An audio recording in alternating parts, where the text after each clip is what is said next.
Hello and welcome to the Young Film Academy podcast, the essential podcast for teenagers looking to find their way into the creative industries. I am Dan Allen and I'm joined by Ellen Thomas. How's it going, Ellen? Hello, yeah, I'm doing great. I'm so ready for this episode to talk all about food and food styling. My appetite is big for this episode. We're salivating for this episode, is how you can put it, right? I'm starving, yeah. So our guest today is Lish Steiling, and she is a food stylist and culinary producer whose career began in restaurants before she moved on to work on shows like the Food Network, the Today Show, the Kelly Clarkson Show, and has also worked with lots of amazing chefs and helped produce a show called Giada Entertains. She has won an Emmy Award and a James Beard Award, which is a very amazing culinary award that you can win. So we're going to be speaking to her all about what food styling is. And if you're interested in food styling, I'd definitely keep listening. 100%. So without any further ado, welcome to the podcast, Lish. How are you doing? Living the dream. Thank you so much for having me. Yeah, thank you for joining us. We've coordinated time zones well. You're in Brooklyn in New York and we're in London, so it's 10 a.m. for you. Yep. And 3 a.m. for us. Yep. Yeah, very proud of that one. 3 a.m. 3 p.m. It's 3 a.m. 3 a.m. Feels like 3 a.m.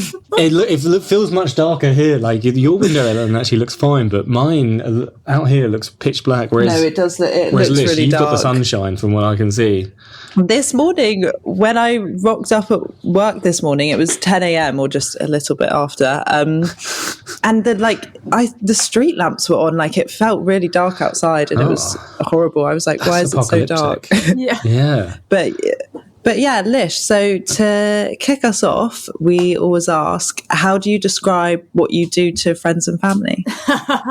Good question. I am a chef, recipe writer, food stylist, and Emmy and James Beard award-winning culinary director. So wow. I do a little bit of everything in the culinary world. And anything from like actually making food look good for print or television to writing recipes for either I have a couple cookbooks out for myself or for other people. And then culinary production is actually, doing demos and laying out demos for other chefs and making the food flow and making it look good and making it relatable and understandable for people watching the series. Does that make sense?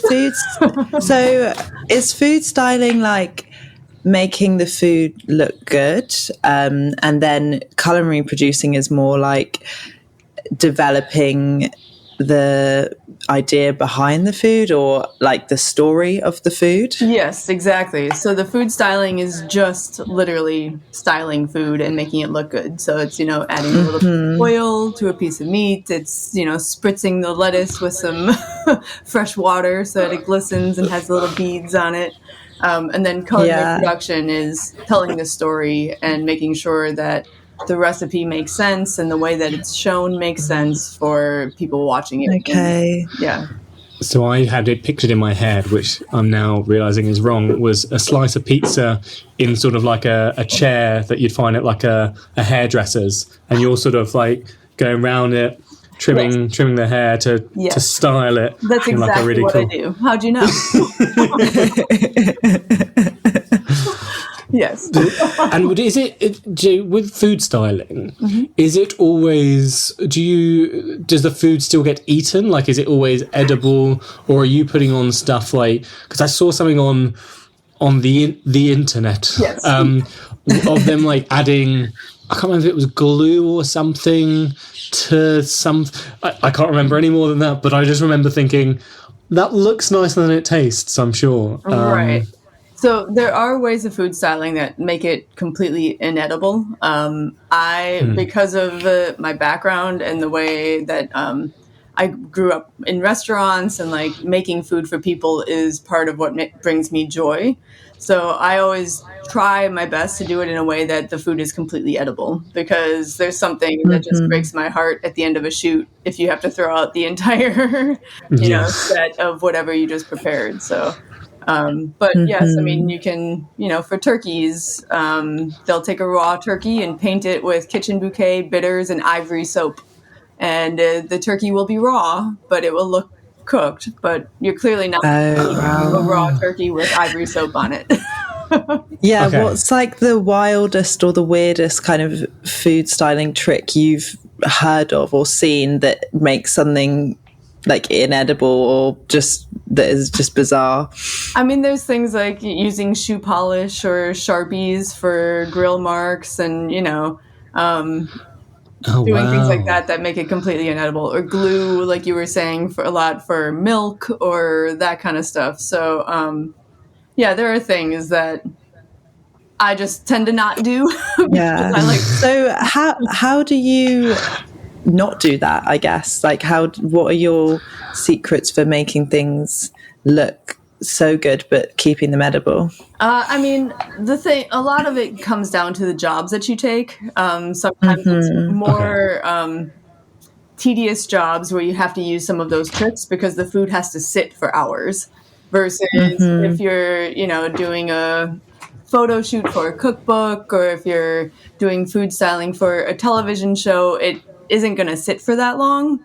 So there are ways to do it that, let it maintain its edible state instead of having to have it sit there. I mean, after sitting there for 4 hours, you wouldn't serve it anyway, right? So you might as well take a Sharpie and draw all over it. Like, that's just how it is. But if it's going to be ready to eat within an hour, then I like to try to keep it completely edible.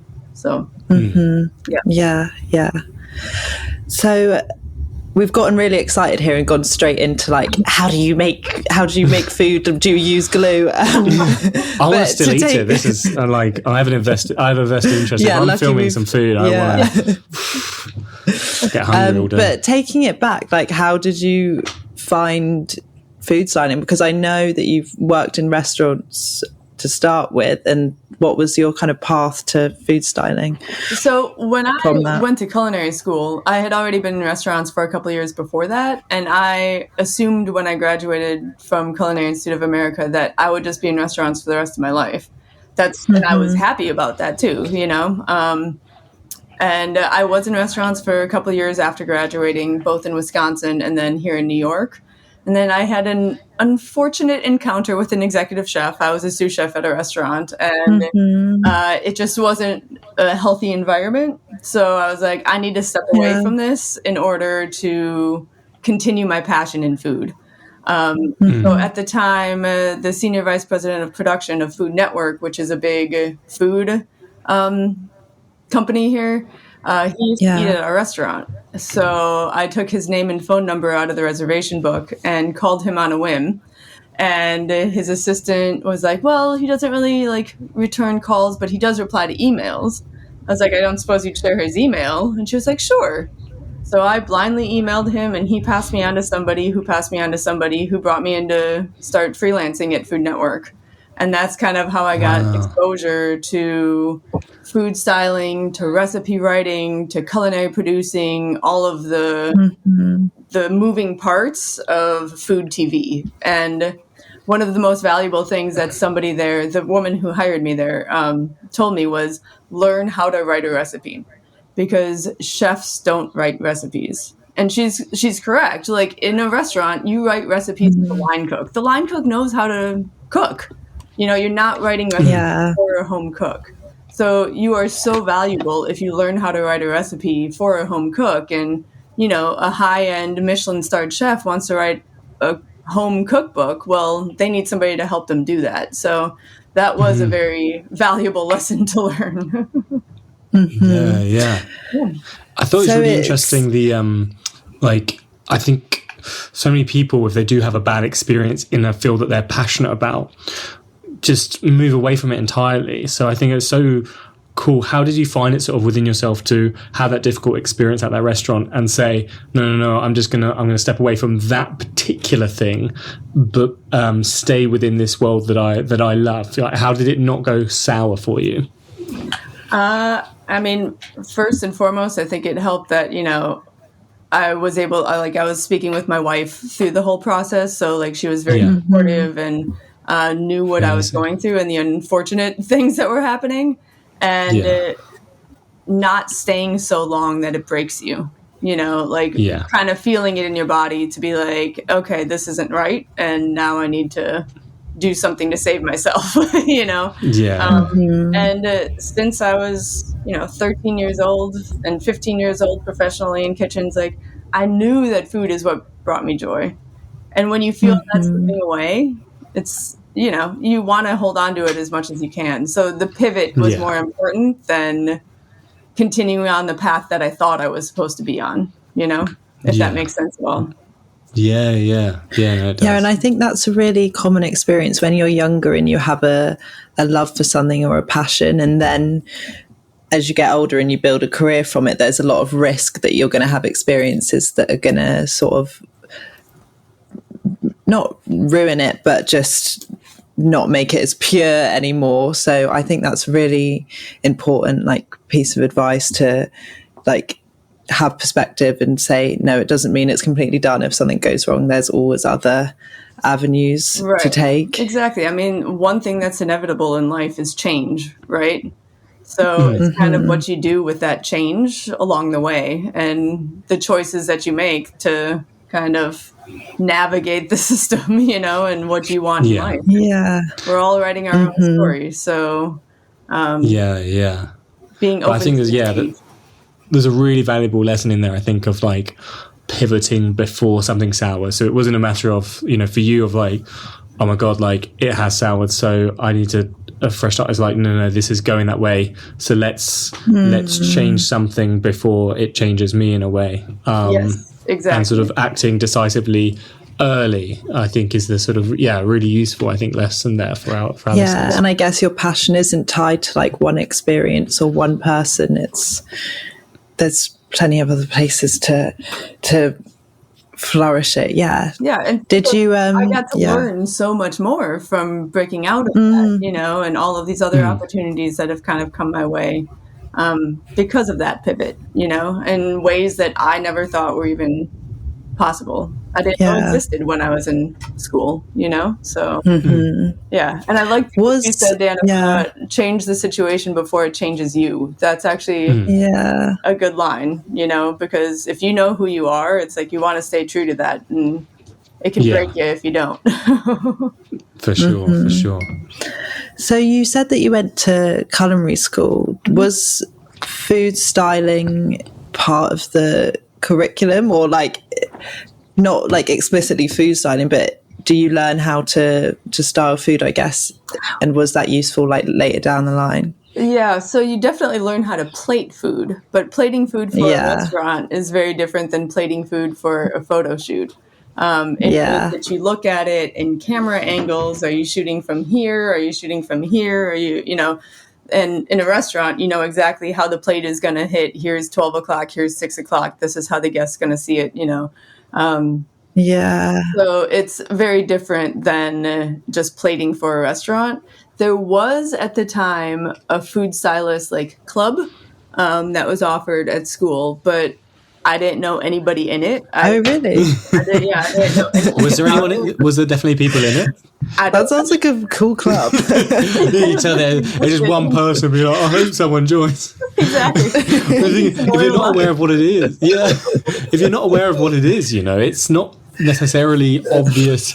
Certain job descriptions you can sort of fill in the blank, but actually I feel like that's one of those ones where without knowledge of what industry that actually falls under, that's going to raise more eyebrows than I think it will answer questions in its title, Yes, and I think now with social media and TikTok and all the things and YouTube, there is more awareness of food styling and culinary producing and other options that are out there in culinary arts, which is great. So yeah, but at the time, back in '99, I graduated from CIA in 2001, so it was, that was not really discussed yet. Do you make social media videos like with food ever? I do a little. Have you bit. explored that avenue? It takes time. A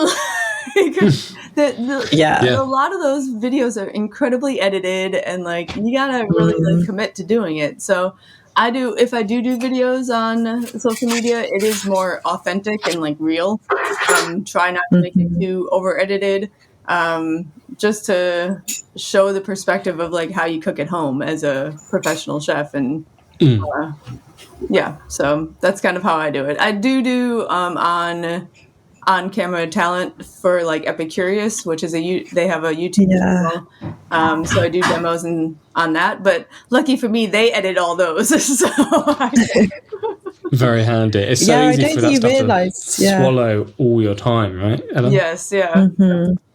Yeah, when you watch like those food videos online, you don't realize like how much footage has been shot, and then just on like an iPhone or something, and then how many hours is spent editing it as well. It's like food, like chef / filmmaker kind of just making a video on social media.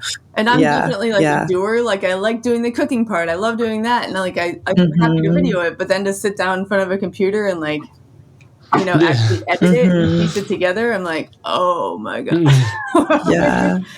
Hire some trainee producer is to make sure that the editing does make sense and like that. But so I can say, add this in, cut this out. This isn't necessary, but like I'm not the one actually piecing it together second by second. So that's the patience of a saint for that job. And it's kind of, there's like what we're all used to watching, which is like live TV or like food shows, and then there's like YouTube videos like you talk about, which is even shorter form, and then really short form social media videos, and that's just getting further and further away from like what it's actually like in a kitchen. And sometimes people compare working in a restaurant or being in a restaurant to like working on a film set or working on a TV set, and I was wondering what you would say the main differences are between working in a restaurant and then working on like a TV set or something, and similarities maybe. Well, I will say like one of the best similarities is that it still turns into like a chosen family.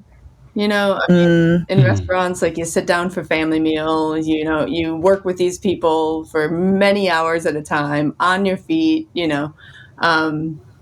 and you really get to know them, like, and the way that they operate. You might not necessarily know like a ton about their personal life, but you choose to be together at those hours every day, day in, day out, right? And it's kind of the same thing on a film set. Like you do get to work with all of these unique individuals, and you're in it together, and you're making something beautiful, just like you're doing service at night. It's putting something together to tell a story and share that experience with people. And I love that about both sides of the industry.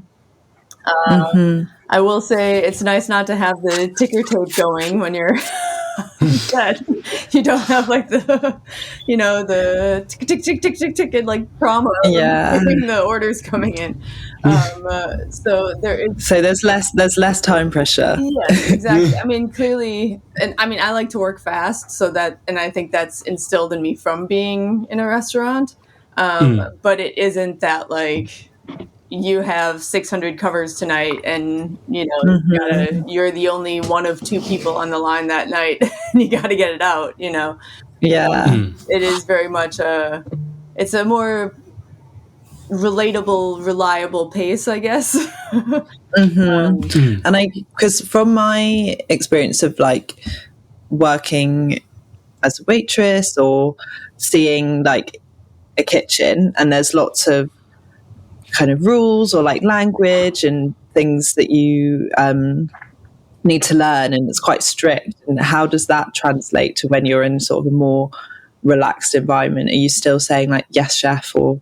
It depends on who I'm working with, but yes, I do. I did a volunteer event last night, and it was just fun to cook with their chef at this facility, but we still would say yes, chef to each other. And I still say heard if somebody asks for something, or, if you're doing an event and you are just like in go mode, I still reply with we for some reason. Yeah. So you're like, okay. Okay. Yeah, exactly. Yeah. So, some of those things just are instilled in you and they come out. But a lot of it depends on the talent that you're working with or who else is on set. You're still on your feet just as long as you are in a restaurant kitchen. Like, it's not like we're sitting down every 15 minutes when you're on set. You're standing and you're running around and you're making sure things are done and that everything is in its place. So you still have your mise en place, everything in its place. That you're setting up for the demo. What's the best footwear? What footwear would you recommend for standing all day? Because obviously that is a big crossover thing for like film. You have a lot of people in production that, they're on their feet all day, and you see a lot of similar things. But obviously on film sets you get a bit more in the way of like boots, but slightly rugged boots. But I rarely see those in the kitchen, is what I'm thinking. Right. I used to vary a lot between either Birkenstock clogs or Doc Martens. Very different, I know, but I heard Docs in kitchens. Do you have to wear them in first though? Because I've heard like 500%. They can get a bit bloody if it's not. If you just wear them all day for the first time. Yes, and now like if I'm on a set, it all kind of depends on how the set is laid out and because like on a cooking show, you'll have a back kitchen working on swaps or setting up the next act or like pulling ingredients. So it all kind of depends on where the back kitchen is, because I run a lot between then the set and where the back kitchen is, because it is that, sense of urgency that's instilled in you. So on set, I tend to kind of lean into like sneakers that are super comfortable that I am just used to and like fit my feet like nothing. But I will say the secret is in restaurant kitchens or on film sets, compression socks are your best friend. Oh, really? Okay. What do they do? Yes. What's the trick? Call me a 70-year-old woman, but compression socks, like, they keep the circulation going. I was having problems with like my ankles would be swelling by the end of the night. Compression socks keep the circulation so you don't have that. It's like a game changer. I'm going to look into that. That's a good tip, probably also for like festivals and stuff. Yeah. If I get a bit. I mean, look, I'm only 43 years old, but I've been wearing compression socks for many, many years, and I wish somebody had told me about it earlier. So, yeah. I was going to ask as well, like with cooking, when you're spending all day chefing, and I know this is probably going back to the slightly earlier part of your career, when you then get home at the end of the day, what's cooking like? Or do you just avoid cooking, or you just bring stuff home with you? Because it's not the same with, like, I could finish a day of filmmaking and then watch a film, but watching a film is a very different experience to making a film. Right, yeah. And so it's not like, obviously, you probably don't want to eat necessarily, unless there's been some weird smells that day. But I imagine just the process of making the food is unique. Yeah, I mean, I think definitely when you get done after a long shift, it's like, you get home, you make yourself a grilled cheese, you make yourself a fried egg, or, some kind of a simple sandwich. And that's not so it is on the simpler side of the spectrum. You're not getting back and doing like foie gras. Right. But that's not to say that it's made with any less love. I mean, I think that that's sometimes a confusing point for people. Like, I've had folks say that they're afraid to cook for me. And I'm like, you can make me a plate of macaroni and cheese and I'm gonna love it. Buttered noodles, like, when somebody is cooking for you, like, you're putting the love into that food. That's like, you can taste that. It can be the simplest dish, and in that moment it's a warm hug, because you've made that for yourself, somebody has made that for you. Like, so Even if it's a grilled ham and cheese, like that can be delicious at the end of a long shift. Now you said it though, I'm just thinking I would be nervous as well, and I feel like I'd have to get all my seasonings out. I'd need to find the right combo. Maybe that grilled cheese sandwich just needs some paprika or just something extra, some extra secret sauce that's gonna make you go, oh, he's put some thought into this, you know. Give me a little HP sauce to dip it in, I'd be all good. This feels like a unforeseen curse of being a chef. Is like no one offers you even snacks. Yeah. No one wants to let your palate down. Yeah, even my wife is like, you are like the simplest person to please when it comes to like cooking a meal for you. But I don't know, for some reason it's, you know, I don't think I'm scary, but maybe I am. I don't know. It's knowing how much experience and knowledge you have in that field. It's nothing to do with how you carry yourself. To be very clear. I'll take it. Lish, what is your like favorite utensil in the kitchen, or something that you have to have with you if you're like doing a job? Well, I bring a knife kit with me everywhere I go. So, I mean, you have to have a good knife, you know, and I have my favorite knife. It's an 8-inch. It's a company called Mac that I like the way that it feels in my hand. I like the weight. It's easy to maintain an edge on it. Like, it's just my go-to knife. So if there's one thing that you have to have in the kitchen, it's a sharp knife that you enjoy. And it doesn't have to be anything fancy. You just have to like be comfortable using it, you know, and keep it sharp. Another, I love like spoons. I like spoons because I keep a little jar of them next to the stove as my tasting spoons. So if I'm like making something, I'm constantly taking a small spoon and tasting it and throwing it in the sink. So my wife, you just have an endless supply of them. Yes, I do have 2 little like jars of tiny spoons. And then spoon wise, like a good wooden spoon is great. I love serving spoons that are called Kuhn spoons. They're named after a chef, Gray Kunz, and he designed what a lot of people think of as the perfect spoon.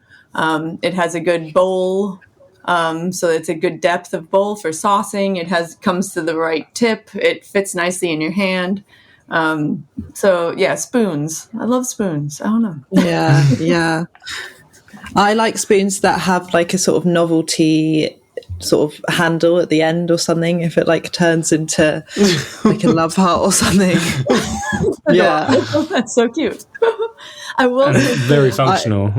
Yes. When you're working with a serving spoon, it's so important. I try to teach all my line cooks or anybody who's worked with me, hold it like a pencil, because you actually have more dexterity with moving a spoon when you hold it like this versus if people hold it like this, you don't have as much like freedom with it. It's holding it like a pencil, and all of a sudden you have a lot more. I can see both me and Dan like holding our hands in that exact way and imagining we've got a spoon. Just a little wishism for you for a takeaway. Yeah. Is that, you know, like the Japanese steel knives? Have you heard about these? They sort of have like a particular texture and look to them. Is that all just marketing, or is that actually good? No, I mean, Japanese knives are incredibly specific, and people who enjoy them like know them forward and backward. A lot of Japanese knives are only sharpened on one side, so you need to like know how to actually use a good Japanese knife. Versus like German knives and a lot of European style knives are sharpened on both sides. So it's a little bit easier if you're trying to sharpen your own knife to maintain that edge, at least for me. And a lot, like I said, a lot of people know Japanese knives very well. Also with the one-sided sharpen, I was trained with a European knife, so the motion is pushing when you chop, right?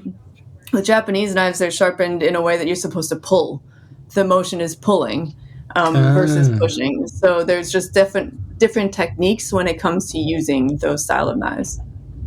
I see. Thank you. That was a very personal question, because I keep seeing them advertised. I think they know that I like how they look on the internet. And listen, I mean, a knife is a very personal thing. So that's, I always say to people, it's like, hold it in your hand. Like, that's what It has to feel good Yeah. in your hand. If you have the capability of holding it before you buy it, try it, you know? Yeah. I have a really specific knife at home that I like, and it's like a mini, it's quite small, but it's got a serrated edge, and it just cuts fruit like so nicely, and no one else really understands in my house. Like, I'm always like, where's the pink knife? I have to use the pink knife, that knife. Wait, And is it so I get it. Is it a Vitronox? Pardon? Is it a Vitronox? Oh, I don't With like a plastic know. handle? It does have a plastic handle, yes. I love those. If it's what I'm thinking of. Oh, okay. So I have good taste. I have one in my kitchen here. Like, they are great. And they're like, I don't know, $8. So if you lose it, yeah. Another one, but they're great. And sometimes it does go missing, and it panics me a bit. It's your comfort blanket, your safety blanket. Yeah, it's my comfort knife. So I had a question. This is moving us slightly out of the kitchen, but into the sort of production side of things.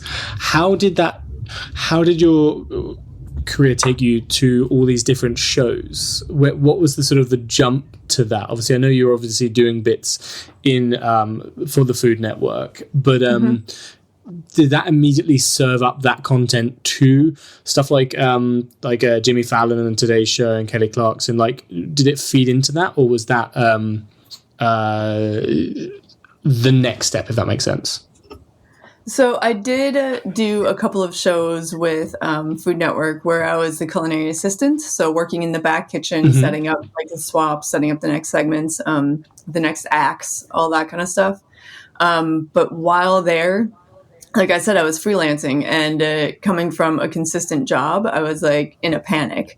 So the person who hired me at Food Network, I went up to her and I was like, I need more work. Like, who else can you point me in the direction of? Because I didn't really have, a community in that space yet. I mean, I knew restaurants, but I didn't have that kind of, production knowledge yet. So she passed me on to friends of hers who worked at, Gourmet Magazine and a couple of different cookbook places and publishers, and but then also to the culinary producer at the Today Show. And so I was able to start freelancing at the Today Show and fell in love with that because it was very much, the pace was incredibly fast because you have to switch over segments very quickly. They were long days, just like in restaurants, but the best part was that it was like going on a stage every day, except the chefs came to me and I got paid for it. So I got to learn from some of the best chefs in the world. I mean, Marco Pierre White was tourneing potatoes next to me. It's like just incredible experiences, and meeting these incredible chefs who were so personable, like on set and coming in, having conversation with you, and you could ask questions and all the things. And so I landed a full-time job there for 5 years, which was exhilarating for me, and I loved it. And talk about, chosen family. I mean, the crew there and the talent and everybody in that scenario they were great people. It was really a good team. And then that's where I actually met Giada De Laurentiis, who is a Food Network personality. She was a contributor at the time, so she would be on once a month. And we went out for a drink one time. She asked if we'd go out, and I was like, sure, of course. So we were having conversation. She was in the middle of opening her first restaurant. Not even in the middle, like at the very beginning of trying to think if she was going to do it. And she's like, I really need somebody who can help me with the restaurant, but also do my shows and the cookbooks and all the things. And I was like, oh, interesting. She's like, but they have to be in LA. And I was like, oh, if I think of anybody in LA, I'll let you know. And the next time she came back, we went out again, and she said, okay, they can be in LA or New York. And I was like, okay. So she basically took me from Today Show, poached me from Today Show. We joke about it, but and I spent 7+ years with her. We opened 3 restaurants together. I did all of her culinary production, food styling for the books, for the shows. Did special events with her where I help her execute the food for special events or food, food and wine festivals. So anything that involved food and culinary, that was, she would always kind of joke saying that I'm her right and left hand. It's so it was a great experience, and we just made it work. Like I went wherever she needed me to go when she needed me to go there. And for 7+ years, she was in LA, I was in New York, and it was a match made in heaven, so nice. Did you were get to you travel a still lot? doing were you still doing like other gigs alongside that, or was that your main kind of thing that you were was doing at that full-time. time? Yeah, that was definitely a full So time. so what was it like going from, because you were talking about the Today Show where you were working with loads of different chefs and meeting loads of different people, to sort of been focused on one person and their kind of like food personality. What was that like? Yeah, I think it was nice because I really got to dive into. So Giada is clearly Italian, or for people who don't know, like she's from Italy. Born in Rome, moved to the States. Yeah. She was young, so her food is clearly Italian, and we'd say Italian with a California twist. So some of it like lightened up a little bit, or light, bright. But learning her style of food and really, really diving into it was exciting for me because I hadn't done that in a while.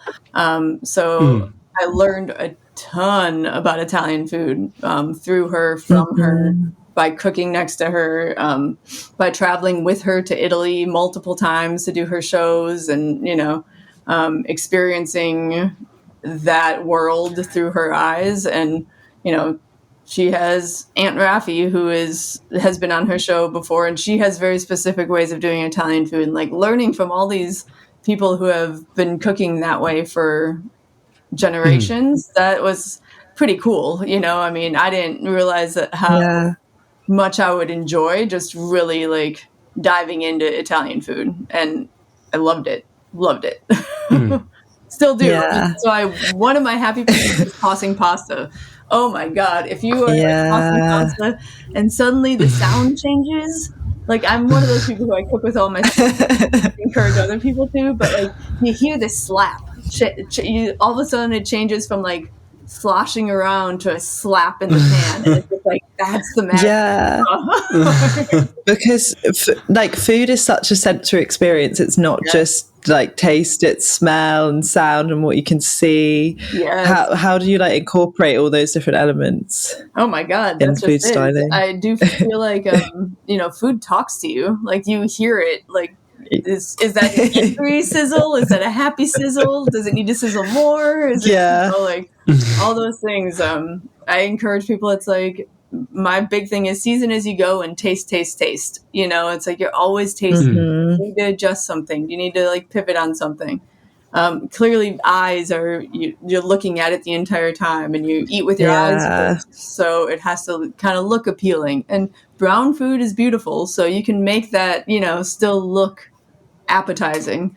I mean, cooking with your senses is I feel like it's kind of a natural thing to do, but it's interesting when you speak to people and it's like, oh yeah, I guess it does. Yeah. You have to think about it to make it a habit, Yeah. Yeah. What's the hardest thing you've had to sort of, obviously when you're styling stuff, one of those senses, smell, is taken away, so you already sort of have like one arm tied behind your back in a way.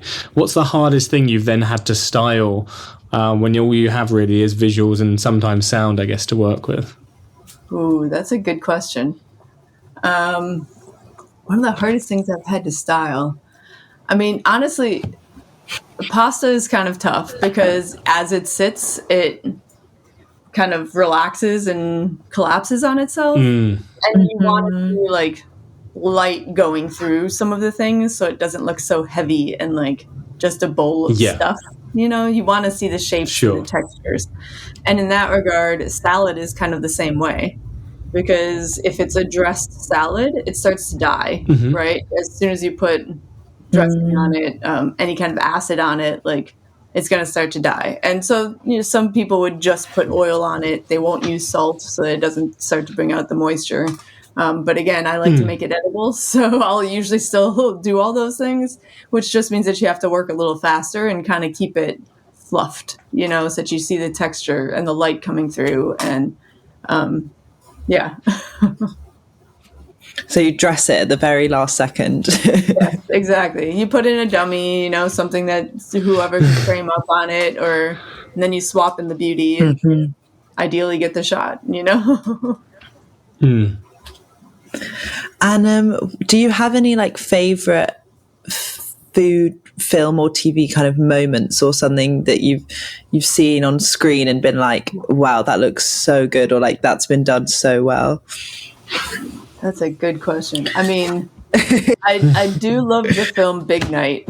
If you haven't seen that. Yes, I've seen it with Stanley Tucci. Yes, yeah. I think they do an excellent job on just kind of really focusing on how food brings people together, you know, and food in it is just so epic, you know, and the timbale is like this big thing, and then how at the end, you know, he comes in and I think he makes like a simple scrambled egg or something for his brother. Yeah, kind of as like a apology, scrambled eggs kind of. Yeah, that simple act. Or like, you're my brother. Yeah. Yeah, exactly. Of bringing, you know, how food is like, that's his apology. Like that's, I do love the story that the food tells in that film.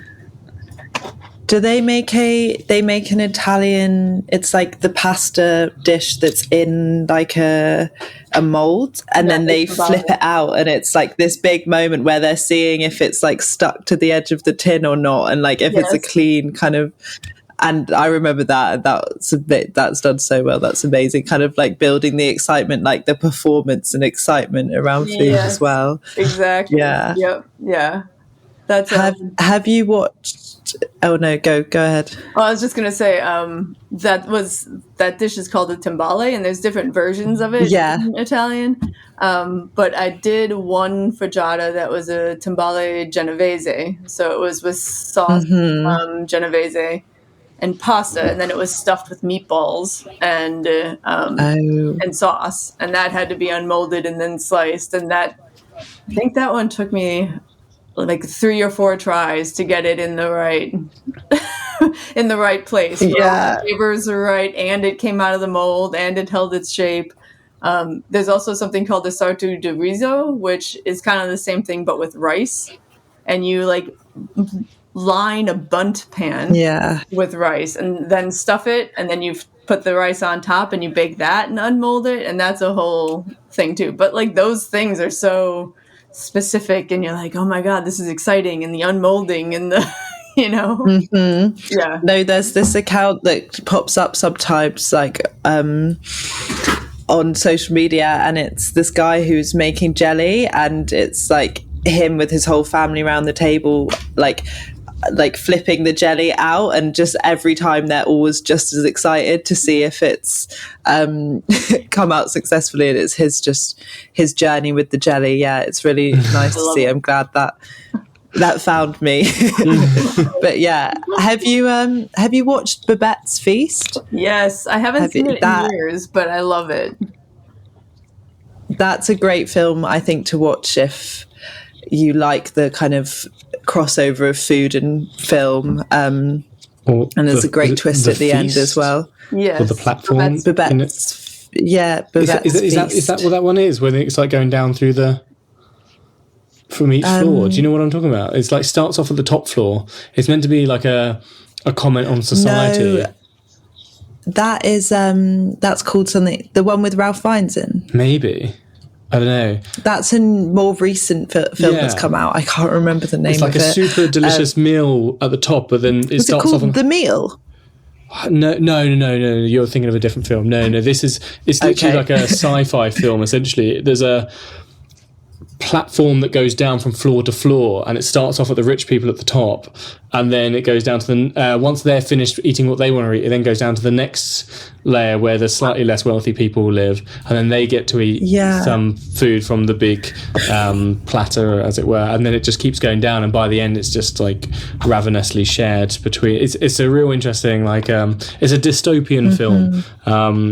It was meant to be an offhand joke because it obviously isn't very appetizing of a watch, but never mind. Yeah, but it still uses food, so yeah. So have you seen Water for Chocolate? Ooh, no, I haven't. What's it called? Water for Chocolate. It's called like Water for Chocolate, and that's a good one too on the power of food. Because the one scene that's like incredibly vivid in my head is like she bakes a chocolate cake and she cries into the batter. And so when everybody eats this would you chocolate recommend cake, that? Oh yeah, for sure. Salt in everything. I was thinking that. Like, I love that you can get sea salt chocolate, can't you? Which is actually very delicious.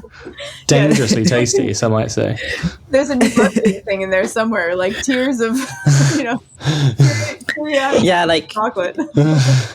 Like crying so you eat chocolates and then it mixes and then you discover this amazing new flavor. I think we've just written an advert. Well, I think it's a chocolate bar that you could sell, or a cake that you could sell, Lish. You could Lish's tears as like a flavor for like. I like that. I like that. You just got to cry into every batch. Into the cake batter, and as people eat it, they start to cry, and then they actually become ill. Like, because she she was so emotional making this cake, and something bad had happened, and it was like, so it's just it's again like the power of food, and how that tells us. Yeah. That's so interesting. Yeah, and how like really emotion is poured into food. Yeah. Lish, what was it? What was it like winning an Emmy? Like, that sounds so. I mean, it sounds very cool. Is that something you were aiming for, or did it just sort of? By the time it happened, did you feel like, yeah, I deserve this Emmy, or was it just a surprise? How does it all come about for you? I mean, it was a surprise. It was never anything that I thought would be, within reach. Really, if I'm being honest. Yeah. Ironically, we won it in 2020. So it was the first time that we had been nominated. Yeah, we had been nominated 2 times before. And so we had attended the ceremony 2 times before. And then in 2020, we won. And so we were at home. And, I mean... No. So this is multiple years leading up to it, where you're like, can we go to the after party, please? And they're like, sorry, you didn't win. And then the year you win, there is no after party. Okay. I mean, it was still like just a pinch me moment. Like, I could not believe it. And as a kid, my favorite Sesame Street character was Cookie Monster. And because it was a pandemic, it was all like Sesame Street characters handing out the Emmys, and he actually handed out. Oh, cool. No way. That must have felt like the Matrix is broken sort of type energy during then, exactly. I mean, immediately Giada called, and, we talked to the producers and the director, and like just had it was all via phone, but, it was still that shared excitement and emotion. And it was, Oh, I mean, 100%. You can't make it up, Mm-hmm. Has it given you more goals within that sort of sphere? Like, now, are you aiming for like, more Emmys, or what's sort of where's the ambition sort of aimed now, given that wasn't sort of what you were going for? I mean, I think the key with anything is to really give your all to what you're doing, right? If you get the accolades along the way, I think that's nice, but it's not why we do it, Yeah, sure. So, I mean, if more were to come, and of course now it's like, you strive for it. It's like, you want to do the best that you can do, but I've always wanted to do the best I could do, so that's, it gives you a little pep in your step, but it's still, you're doing the job, that's the important part, so... Yeah. Well, there's a lot of sort of things I sort of notice in your career where things almost lead diagonally, in a sense where you sort of go from one thing and it's sort of then you move over here, then over here, in a way that it's not necessarily because you wanted to be a chef first, or you wanted to work in kitchens first.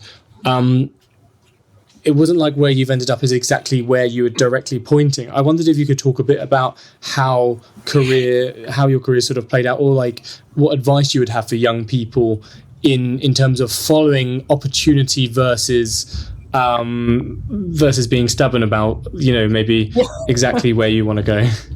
Yeah, I mean, I think it is definitely kind of what we were referring to at the beginning. It's all about the pivot, right? And that's kind of ironic because for me, it's how I like to cook.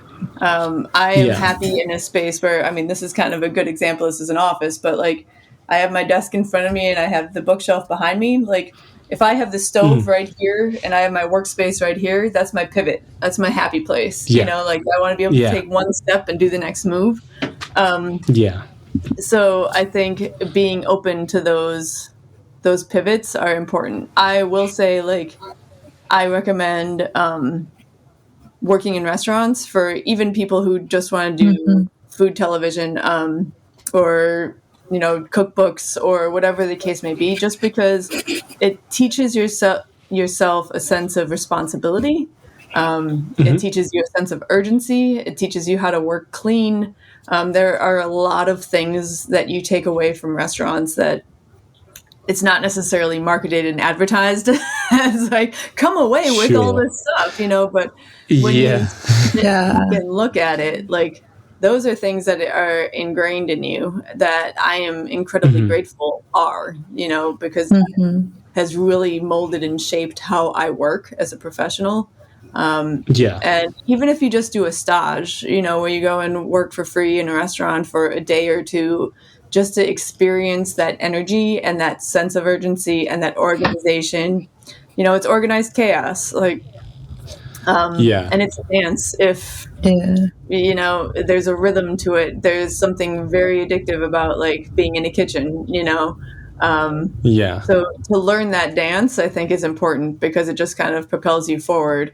And from there, you can step right, you can step left, you can waltz, you can swing dance, you can do, you know, whatever you want to do there. But that for me is definitely what kind of shaped my love of food, I guess, you know, learning from that, from step one, and then being open to the opportunities that come from there. Yeah.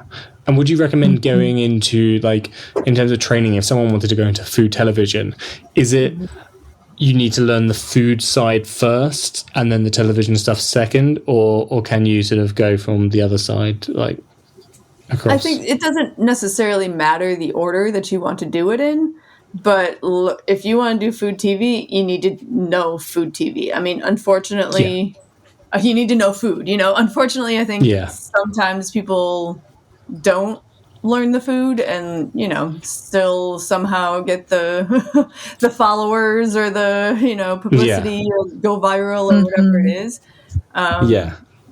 But really, when it comes down to it, like, knowing food is, you can't tell a story if you don't know what you're talking about, you know.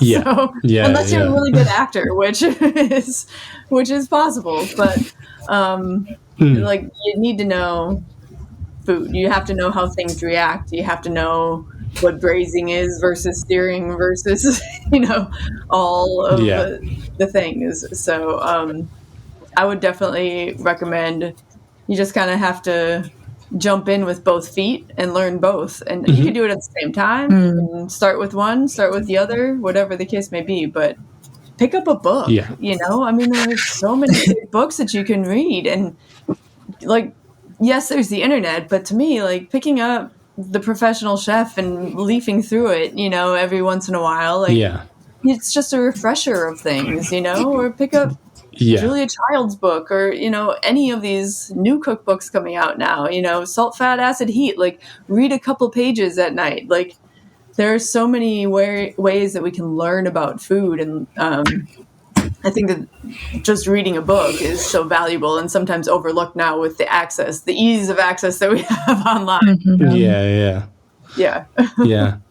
No, 100%. So I think that's a nice place to draw our conversation to an end. We've touched upon your like advice you would give to people getting into this kind of area, but one last question we always ask is, like, what were you doing when you were a teenager, and how, like, the thing that turned out to be most useful for what you do now, if you can go far back. And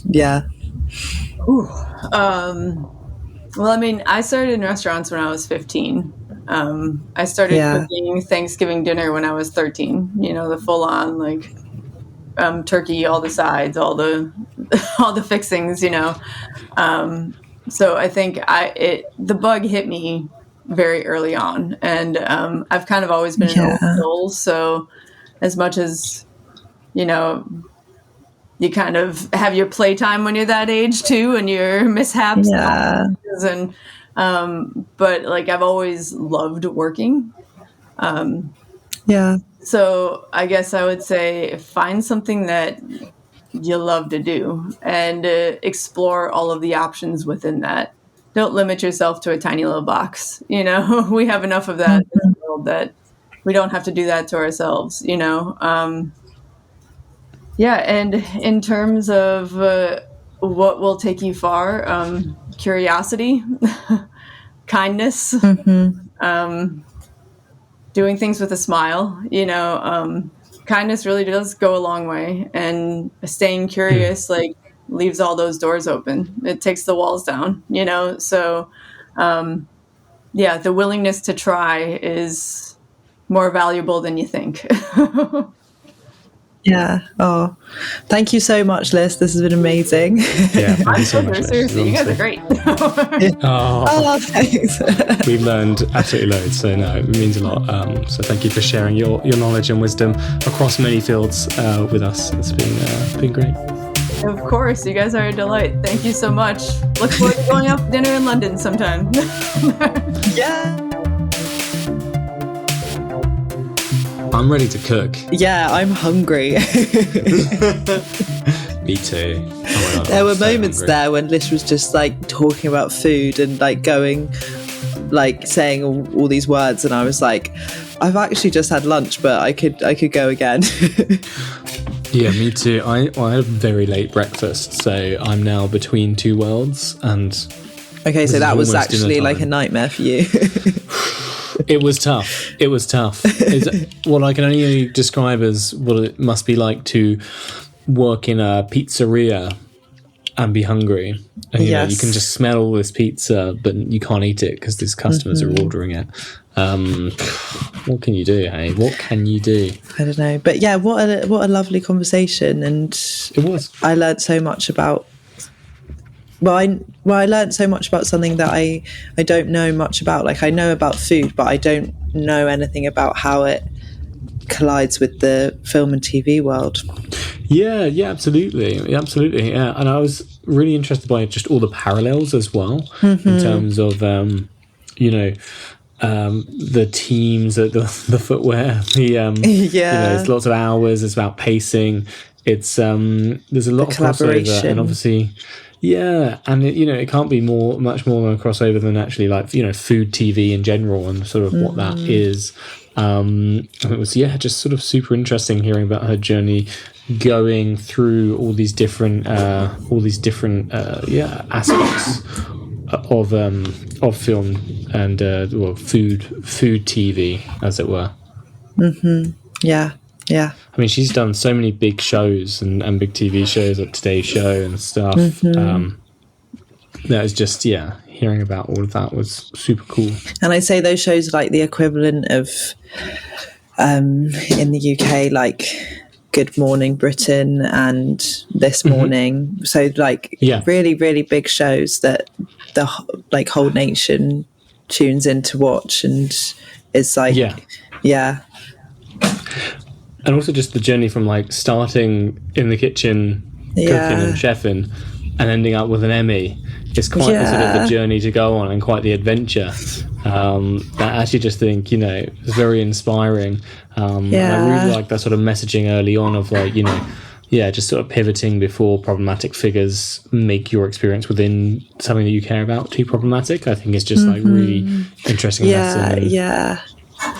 Powerful to take with one. I agree. I've got a question that's been sent in. Hit me. This question is from Thomas, who is 17. He's from London. He says, I really want to work in TV rather than film. Are there any specific steps I can take to work in TV instead? What are your thoughts, Ellen? Let me just have a think. I mean, my first thought is I'm interested to know why. Certainly on a production standpoint, you might be employed for a longer period of time, longer in one run, which is nicer. But in terms of the actual work, it's quite similar. But the behind the scenes side of TV is massively different, and the production side of it is very different. And when I say production side, I mean in the producing office and in the post of it as well, because with film, you might spend ages trying to get a film financed or off the ground. Like, can you find a home for it, etc., etc. But in TV, it's already generally, if it's content produced by a network, then it's being developed with the knowledge that it's generally going to go into production. There are third-party companies that bring shows to networks and to different channels, being like, "We please make this show. We think it'll be really good." But they also have a lot of in-house stuff that is much more procedural in process. So if that's where you want to go, I mean, my recommendation would be sort of internships and stuff, right? Like, it's the whole foot in the door energy. Mm-hmm. And I think, correct me if I'm wrong, but when you're starting out, if you had a internship or like you got a runner position on a film set rather than a TV set, that wouldn't be limiting you to film. You can still jump over once you've done that, which is like what Lish was saying. You can pivot. Yeah, no, absolutely. You can definitely find your journey through it, and don't shut down opportunities that might take you up a level, even if it's upper level but to the side slightly. Yeah. So it's not quite where you thought you wanted to go. Yeah. If anything, always going up a level helps you get into a position where you have more control and power to then go sideways. It's often much easier to go diagonally than it is to go directly up. And then you can always then sidestep, it's definitely easier to sidestep than it is to go directly up. So it's like being on a dance mat. Absolutely. Wait, but not as fast. Explain this image, Ellen. I want to understand. I was just thinking, like at the arcade, when you're doing, the dance. Is it called the dance machine? Yeah. Or you have the mat and it's got the center and then the front arrow and the back arrow and then two sides arrow, and you've got a copy on screen, like jumping from the side to diagonal to up and like changing your feet. And that was an image that came to me when you said like going diagonally or up and then sidestepping. I was picturing like snakes and ladders. Yeah, that's also probably a better metaphor for it. A bit less stressful. Guys, thank you so much for joining us. This has been a real treat as always. Thank you, Ellen, for sharing this journey and this conversation with me. And thanks to Lish. We'll see you guys soon. Bye.